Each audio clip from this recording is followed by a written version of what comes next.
There is only one thing that raises you out of your current situation, and that's creativity. And how do I define creativity? I define it very simply by going to the opposite.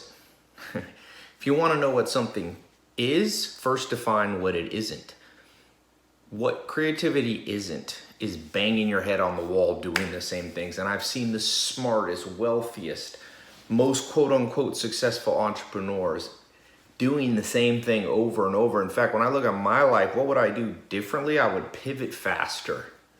Now, I know there's a danger of pivoting too much and giving up too early, but trust me, the state of the human mind is one that gravitates much more towards the stubborn end of the spectrum. See, to me, the opposite of creativity is not lack of creativity. To me, the opposite of creativity is stubbornness. Falling in love with your idea, falling in love with your daily routine, falling in love with what's been working somewhat well for you. That's not fundamentally sound. Fundamentally sound is going, I understand the sunk cost fallacy. The sunk cost fallacy says that just because you've been doing something and you have a lot invested in it, if it's not the right thing to do, if it's not fundamentally sound, stop doing it. Stop.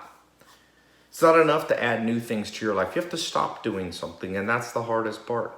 And people marry people, people get in business partnership, people launch businesses, and it becomes apparent that it was the wrong choice, yet they won't change, because to change would be to lose face. It would be to have to admit that you were on the wrong path.